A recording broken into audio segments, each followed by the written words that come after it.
नमस्कार and welcome you all to study IQ. मैं हूं प्रशांत धवन। नाउ यहाँ पे आप लोग देख पाओगे Canadian prime minister Justin Trudeau आज के समय हैवी प्रेशर में आ चुके हैं।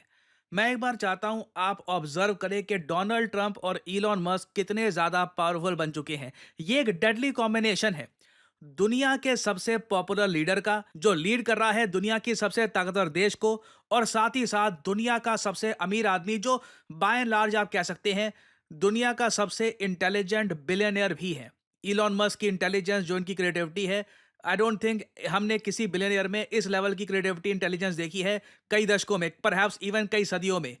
नाउ दोनों ने मिलकर रिसेंटली जस्टिन ट्रूडो को इतना टारगेट किया है कि अब देखिए जस्टिन ट्रूडो के आसपास जो इनके एक टाइम पर सपोर्टर्स थे वो भी खुल के नारे लगा रहे हैं, रिजाइन जस्टिन ट्रूडो। अब समय आ चुका है कि तुम एज प्राइम मिनिस्टर अपना टेन्योर खत्म कर लो। ऑलरेडी वैसे मैं आपको बता चुका हूं एक प्रीवियस वीडियो में कि जगमीत सिंह जिसको एक बार को ट्रूडो काफी सपोर्ट करते थे, जगमीत सिंह की पार्टी ने ऑलरेडी जस्टिन ट्रूडो से अपना सपोर्ट खींच लिया था। अब Jagmeet Singh openly Justin Trudeau के अगेंस्ट स्टेटमेंट दे रहे हैं और ये कह रहे हैं Justin Trudeau you must resign. Today, I'm calling on Justin Trudeau to resign. He has to go. Right now, Canadians are struggling with the cost of living. I hear it everywhere I go. People cannot find a home that they can afford. They can't buy their groceries. And on top of that, we have Trump threatening tariffs at 25%, which put hundreds and thousands of Canadian jobs at risk. And instead of focusing on these issues, Justin Trudeau and the Liberals are focused on themselves. They're fighting themselves instead of fighting for Canadians. ना यहाँ पे आपने सुना जगमीत सिंह जिसकी political party एक बार को Justin Trudeau को support करती थी, खुल के अब ये कह रहे हैं कि डोनाल्ड ट्रंप टैरिफ लगाने वाले हैं कनाडा पर, कनेडियन इकोनॉमी और सफर करेगी, जस्टिन ट्रूडो हमको नहीं बचा पाएंगे। क्योंकि देखिए कनाडा में अब ये धारणा कॉमन हो चुकी है कि ट्रंप जस्टिन ट्रूडो को एज ए इंडिविजुअल भी पसंद नहीं करते। एक तो होता है कि एक कंट्री के साथ आपका कुछ ना कुछ इशू है, एक होता है इंडिविजुअल लेवल पर दो लीडर्स एक दूसरे को बस पसंद नहीं करते। कई केसेस में आपने देखा होगा। फॉर एग्जांपल मैं यहाँ पर कहूँगा, एक टाइम पर फिलीपींस के लीडर थे दुतर्ते, वो बराक ओबामा के बारे में बहुत ज़्यादा अपशब्द यूज़ करते थे फॉर सम और रीज़न। यहाँ पर भी ना इस पर्टिकुलर केस में अगर मैं देखूँ, कनेडियंस ने एक बात समझ ली है, यूएसए इनके लिए बहुत ज़्यादा इंपॉर्टेंट है। जस्टिन ट्रूडो इनको टैरिफ से नहीं बचा पाएंगे, तो जस्टिन ट्रूडो को जल्द से जल्द हट जाना चाहिए। कोई राइट विंग लीडर अगर कनाडा में पावर में आ जाता है जो कुछ हद तक ट्रंप से आप कह लीजिए मेल खाता है आइडियोलॉजी में, विचारधारा में, और ट्रंप को कहता है कि आप हम पे टैरिफ ना लगाइए, ये कनेडियंस के लिए आज के समय बहुत ही ज़्यादा एक इंपॉर्टेंट टॉपिक बन चुका है।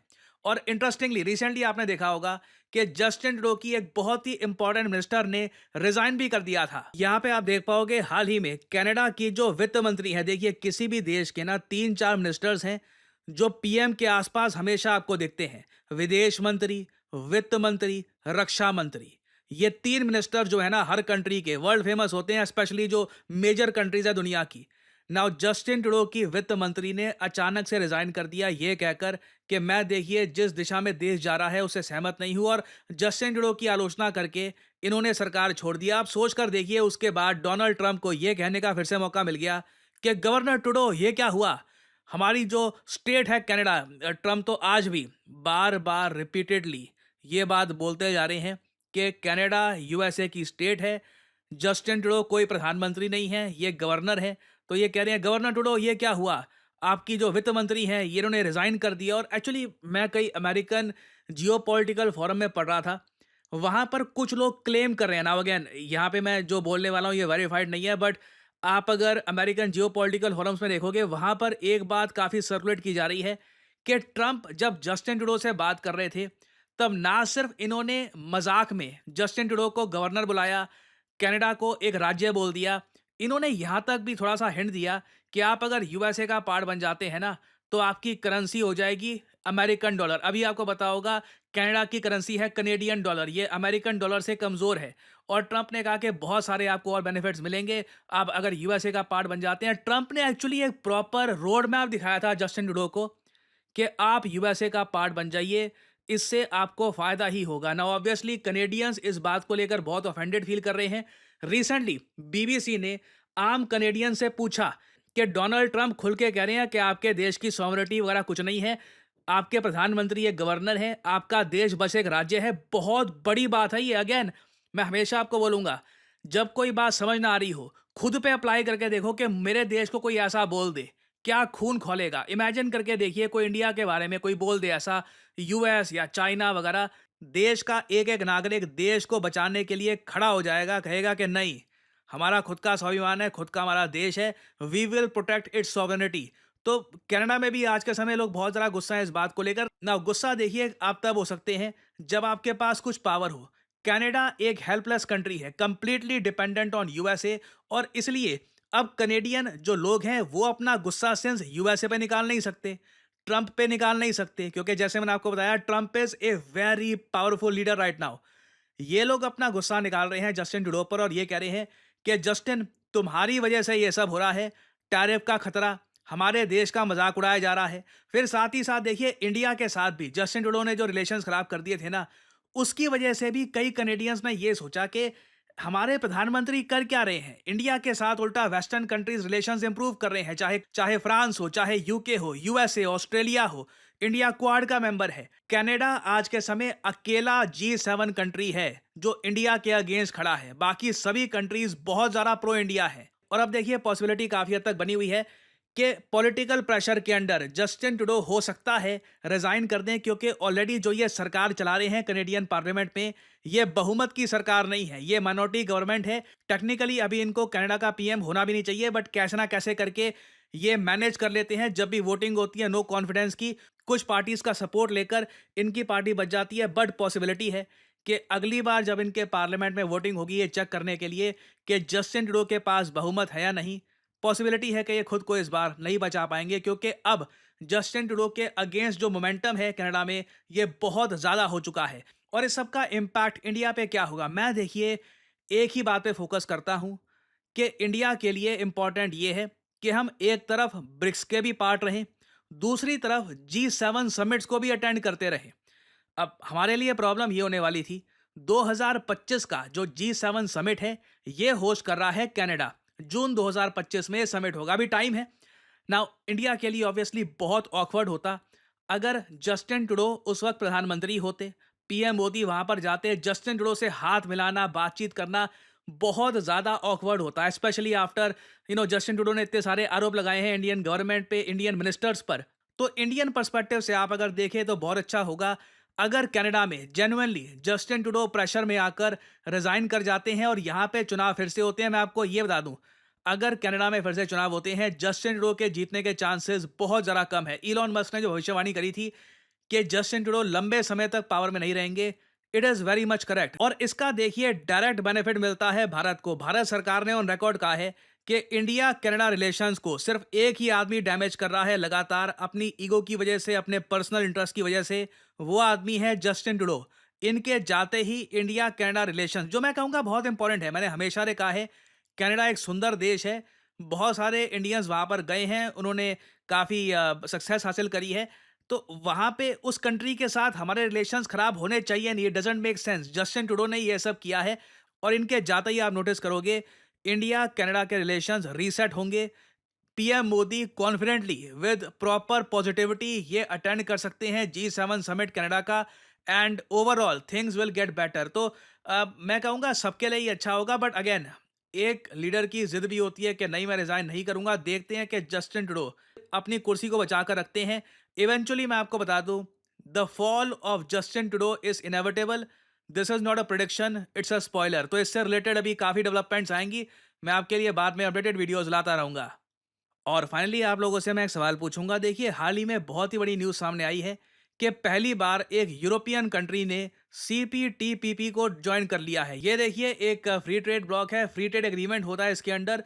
इंडिया ने इसको ज्वाइन करने से मना कर दिया था, आपको याद होगा। तो यहाँ पे आपको बताना है कि कौन सा वो पहला यूरोपियाई देश है जिसने CPTT ट्रेड ब्लॉक को ज्वाइन कर लिया है। बहुत ही बड़ी डेवलपमेंट है ये है यहाँ पे आपकी ऑप्शंस, यूके, जर्मनी, फ्रांस या फिर स्पेन। कमेंट सेक्शन में करिए उत्तर। जो लोग देंगे सही आंसर उनकी कमेंट को मैं दे दूंगा हार्ट, ताकि बाकी लोग समझ पाएं कि सही उत्तर क्या है। बताइए comprehensive and progressive agreement for trans Pacific partnership को किस यूरोपियन कंट्री ने ज्वाइन किया है। एंड फाइनली आप लोगों के लिए एक बहुत ही इंपॉर्टेंट मैसेज। देखिए लाइफ में कभी कभी आपको करियर में ना बस एक स्टार्ट चाहिए होती है। आप चाहते हैं बस पहली जॉब मेरी लग जाए और उसके बाद धीरे धीरे मैं तरक्की करूंगा, I will earn more. Well, study IQ XLR आपके लिए एक गोल्डन अपॉर्चुनिटी लाया है विद डेटा एनालिस्ट कोर्स। देखिए, आज के समय दुनिया भर में कोई भी कंपनी हो, वहां पे डेटा एनालिस्ट की आवश्यकता है, और डेटा एनालिस्ट बनने का रास्ता स्टडी IQ आपको दिखाएगा। आपको सिंपली क्या करना है, कमेंट सेक्शन में जाइए, यहाँ पे आपको लिंक दिख जाएगा इस कोड का, start your career as a data analyst with study IQ XLR mastery batch. इस लिंक पर करिए क्लिक, और यहां पर देखिए स्टडी IQ XLR आपको प्रोवाइड करेगा data analyst mastery live batch, जिसके अंदर 3 महीने में आपको प्रॉपर ट्रेनिंग दी जाएगी एक्सेल की, SQL की, टैब्ल्यू की, पाइथन की, वेरियस स्किल्स आपको प्रोवाइड की जाएगी। कल को किसी भी कंपनी में एक डेटा एनालिस्ट के रूप में अपना करियर स्टार्ट कर सके। और डेटा एनालिस्ट की मैं आपको बता दूं, जो स्टार्टिंग सैलरी है, कोई भी फ्रेशर बिना किसी एक्सपीरियंस के किसी कंपनी में लगता है तो स्टार्टिंग सैलरी 6 से लेकर 8 लाख रुपए पर साल की होती है। और 2030 तक माना जा रहा है कि डेटा एनालिस्ट की भारत देश में बहुत ज्यादा रिक्वायरमेंट होने वाली है। तो अगर आप तब तक एक्सपीरियंस गेन कर लेते हैं वेरियस कंपनीज में काम कर करके, तो इससे आपके करियर को एक बड़ा बूस्ट मिलेगा। और स्टडी IQ का जो ये लाइव मास्टरी बैच है to become a data analyst, इसका जो यहाँ पे प्राइस है, ये पे करने की ऑब्वियसली जरूरत नहीं है। सिंपली यहाँ पर 3 ऑफर्स अवेलेबल पर क्लिक करिए, और अगेन यहाँ पे आपको बहुत सारे कोड दिख रहे होंगे, लाइव और only for today. In codes को आप अप्लाई करते हैं तो मैक्सिमम डिस्काउंट आपको नहीं मिलेगा। आपको यहाँ पर सिंपली कोड डालना है PD10, और आपको मेगा डिस्काउंट यहाँ पर मिलेगा। इस कोर्स की वैलिडिटी है 12 महीने। आप बेसिकली महीने के हर महीने के 5,000 रुपए दे रहे होंगे, और आपको डेटा एनालिस्ट बनने की प्रॉपर ट्रेनिंग दी जाएगी बाय स्टडी IQ XLR।